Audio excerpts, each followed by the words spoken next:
What up, y'all? Back again.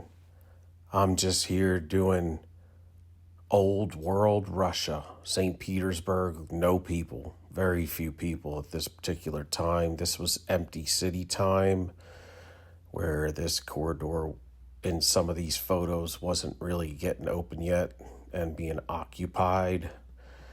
You could tell by the photos, these were the earlier ones. This is middle of daytime, very, very few people in the middle of these St. Petersburg. And look at that, that's St. Petersburg in the heart of it. That's a city for millions of people, and there's like 5 people there. Look at that. This was like right around reset time in some of these photos here in Russia, probably if I had to guess, 1830 on these types. That's St. Petersburg there. Very fascinating, our history, especially our recent history, because the narrative they give us since the crucifixion of Christ, or 70 AD, when I believe, and most believe on this platform, that Christ came back and began his rulership. And then when the enemy was loosed after the end of the kingdom reign, I believe that he added somehow 1,000 years to the calendar. He turned the I and the J, that stood for Christ, and it was just turned overnight to a 1.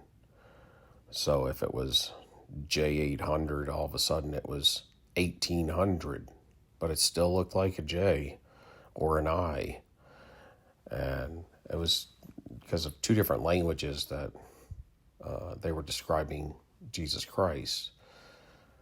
I think it was like Latin and Greek, so they spell his name differently.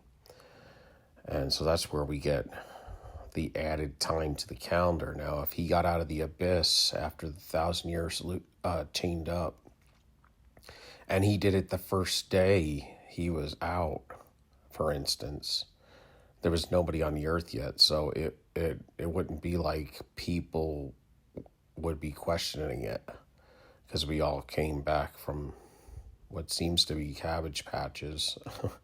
I know it sounds crazy, but it is what it is. It seems to be true. And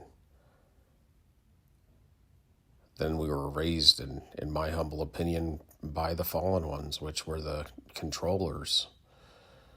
They were stoic, looked like narcissists with empty faces, soulless faces, and that's why I say that. They wore these black and white outfits that looked like they were pilgrims or something. Everybody had the same, like a uniform. If you see the old photos, I'll bring it to y'all's attention at some point. And there was nothing but orphanages and insane asylums, and they were shipping children everywhere. They were doing adult jobs because it was obvious they didn't have adults. And there was no ice and snow for 1,000 years until 1812. So these are kind of some of the reasons I come up with the 1812 marker. It seems like that's when supposedly Napoleon took over the world, but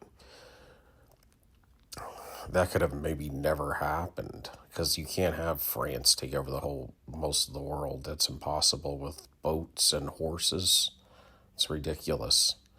But it could be to symbolize the enemy in 1812. But that seems...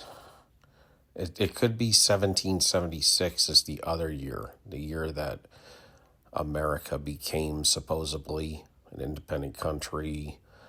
The Statue of Liberty is holding it, and that's supposed to be Ishtar, which is where we get Eastar from, which was Nimrod's wife, which was Semiramis. So anyway, give me a like. Love y'all. Peace.